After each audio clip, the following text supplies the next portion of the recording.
Shalom, Bapak Ibu Saudara sekalian. Gimana kabar Anda hari ini? Harap anugerah Tuhan senantiasa menyertai kehidupan kita sekalian. Dalam hidup kita terus makin mau mencari perkenanan Tuhan. Selamat datang dan bergabung bagi Bapak Ibu yang baru pertama kali mendengarkan renungan dari Hispat Ministry. Kita sedang membahas tema penting tentang 7 kunci menuju perkenanan Tuhan. 7 keys to God's favor. Hari ini kita akan membahas kunci yang ke-6. Terasa kita sudah belajar banyak dari tokoh Henokh, kemudian Abraham, Yusuf, Musa, Daud. Kalau kita melihat kelima tokoh itu adalah bukan tokoh yang sempurna, bukan tokoh yang perfect 100%, tetapi juga ada orang-orang yang juga bergumul dengan dosa-dosa mereka. Dan Tuhan menunjukkan perkenanan Tuhan kepada mereka. So, jangan salah sangka bahwa bukan berarti Tuhan berkenan dengan dosa mereka, tapi Tuhan berkenan dengan kehidupan mereka. Yang setelah lemah, jatuh dalam dosa, mereka bangkit lagi dan terus mencari perkenanan Tuhan. Sebuah pengharapan buat kita sekalian. Mari sebelum kita meneruskan, kita bersama-sama satu di dalam doa terlebih dahulu. Tuhan, kami bersyukur buat berkat Tuhan hari ini.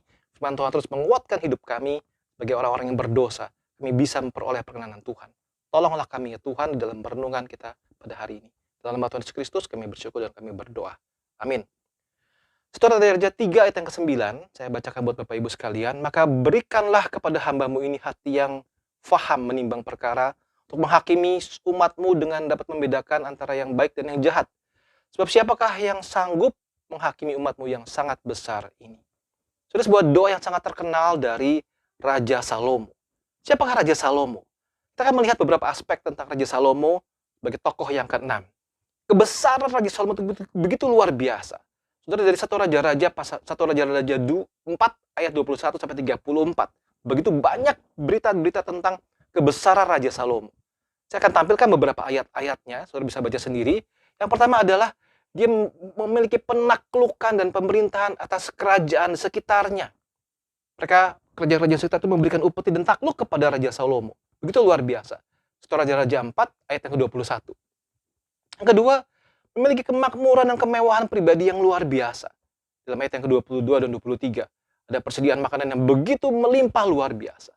Saudara, aspek yang ketiga, rasa aman, tentram dan damai yang dirasakan di dalam kerajaan oleh seluruh rakyat, merasakan aman, tentram, dan damai. Ayat 24 dan ayat yang ke-25. Berikutnya lagi, kekuatan pasukan militer yang sangat luar biasa. Ayat yang ke-26. Memiliki kuda 40.000 kandang untuk kereta-kereta dan 12.000 orang berkuda. Begitu dahsyat luar biasa pasukan militer Salomo. Yang berikutnya lagi adalah dia memberikan makanan bagi seisi istana, termasuk kuda-kudanya. Ayat 27 dan 28. Begitu limpahnya. Yang keenam, yang terakhir adalah dia memiliki hikmat, pengetahuan, wawasan, akal budi, melebihi semua orang bijaksana. Ayat 29 sampai ayat yang ke-33. Begitu banyak amsal, pujian yang dia utarakan, diungkapkan. Dia begitu hikmat luar biasa. Itu kebesaran seorang Raja Salomo. Siapa yang dapat menandinginya, saudara? Tapi mari kita lihat begini. Tengah-tengah kebesaran Raja Salomo seperti itu, dia mengucapkan sebuah doa yang sangat menggetarkan hati. Dia memohon hikmat Tuhan. Saudara bisa lihat 1 Raja-Raja 3, ayat yang ke-4 hingga yang ke-10. Begitu banyak hal-hal yang dia bisa minta dari Tuhan. Ayat yang ke-5, firman Allah begini. Di Gibeon itu Tuhan menampakkan diri kepada Salomo dalam mimpi pada waktu malam. Berfirman Allah, mintalah apa yang hendak kuberikan kepadamu. Saudara lihat dia memintanya apa? Dia berkata ayat yang ke-9. Berikanlah kepada hamba-Mu ini hati yang faham menimbang perkara untuk menghakimi umat-Mu dengan dapat membedakan antara yang baik dan yang jahat. Siapakah yang sanggup menghakimi umat-Mu yang sangat besar ini? Lalu, adalah baik di mata Tuhan. Salomo meminta hal yang demikian. Saudaraku, Salomo sebagai pemimpin pada waktu itu menggantikan ayahnya. Dia punya banyak sekali kemungkinan dia minta apa saja yang dia bisa minta karena Tuhan menawarkan itu. Tetapi dia punya hikmat dalam berdoa. Dia tidak minta kekuasaan, dia tidak minta harta, dia tidak minta hormat dari manusia. Dia meminta hikmat bijaksana untuk menjadi seorang pemimpin. Inilah kunci yang ke-6. Mencari hikmat Tuhan di atas segala sesuatunya. Meminta hikmat Tuhan dari segala sesuatunya. Apakah Anda ingin meminta, apakah Anda ingin mendapatkan God favor dalam hidup Anda? Carilah hikmat dari Tuhan. Saya bisa bandingkan dengan Matius 6 ayat ke-33. 6 ayat ke-33. Ya. Bagaimana kita harus lebih dahulu mencari kerajaan Allah dan kebenarannya.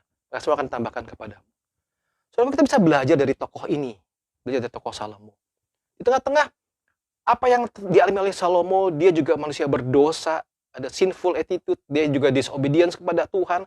Kita harus belajar dari Salomo. Saudara lihat ya, Raja-Raja 11 ayat 4 sampai ke 6 itu menggambarkan bagaimana dia tercondongkan hatinya kepada Allah lain karena ikuti istri-istrinya. Dia tidak lagi berpaut kepada Tuhan. Di tengah-tengah semua kelemahan itu, ada beberapa hal yang bisa kita pelajari dari Raja Salomo. Saudara, hikmat Allah itu diberikan kepada orang yang meminta dengan rendah hati. Salomo tahu posisi dia. Dia meminta dengan rendah hati. Saudara bisa lihat 1 Raja-Raja 3 ayat 4 sampai yang ke-9. Dia meminta dengan rendah hati. Hikmat Allah itu diberikan orang-orang yang taat kepada firman-Nya dan mengikuti kehendaknya. Saudara, 1 Raja 3 ayat yang ketiga. Dan Salomo menunjukkan kasihnya kepada Tuhan dengan hidup menurut ketetapan-ketetapan Daud ayahnya. Hanya ia masih mempersembahkan korban sembelihan dan ukupan di bukit-bukit pengorbanan. Saudara, dia betul-betul mau mentaati apa yang Tuhan inginkan. Mentaati firman Tuhan dan mentaati kehendak Tuhan. Dan disitulah dia bisa mendapatkan God's wisdom, hikmat dari Allah. Dan waktu dia menyimpang, saudara lihat ya, Raja-Raja 11 ayat yang ke-11.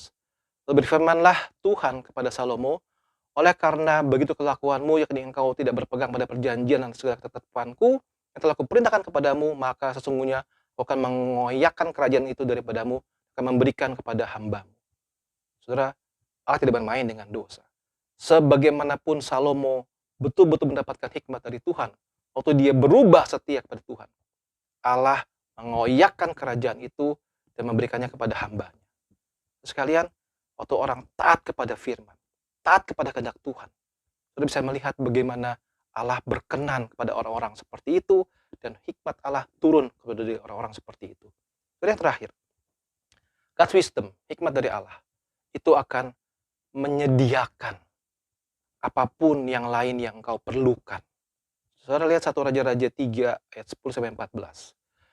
Lalu adalah baik di mata Tuhan bahwa Salomo meminta hal yang demikian, jadi berfirmanlah Allah kepadanya, karena engkau telah meminta hal yang demikian dan tidak meminta umur panjang atau kekayaan atau nyawa musuhmu, melainkan pengertian untuk memutuskan hukum, ayat yang ke-12. Maka sesungguhnya aku melakukan sesuatu sesuai dengan permintaanmu itu, sesungguhnya aku memberikan kepadamu hati yang penuh hikmat dan pengertian, sehingga sebelum engkau tidak ada seorang pun yang seperti engkau, dan sesudah engkau tak akan bangkit seorang pun seperti engkau. Ayat 13. Dan juga apa yang tidak kau minta, aku berikan kepadamu, kekayaan pun kemuliaan, sehingga sepanjang umurmu tak akan ada seorang pun yang seperti engkau di antara raja-raja. Dan jika engkau hidup menurut jalan yang kutunjukkan dan tetap mengikuti segala ketetapan dan perintahku, sama seperti ayahmu Daud, maka aku akan memperpanjang umur.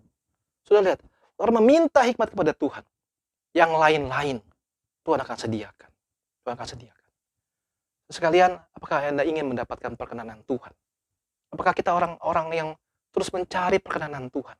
Jikalau iya, saudara, kita perlu pikirkan kita perlu belajar dari Salomo. Dia minta hikmat dari Tuhan. Kita uji hati kita. Selidiki hati kita. Apakah hidup kita benar dalam jalan yang benar? Yang kedua adalah kita mencari kemuliaan Tuhan dalam hikmat kita. Apa artinya? Setelah mendapatkan hikmat, hidup benar di hadapan Tuhan. Dan semua hal yang kita lakukan, kita putuskan, kita ucapkan itu harus mengembalikan segala kemuliaan kembali kepada Tuhan. Salomo menjadi goyah lemah.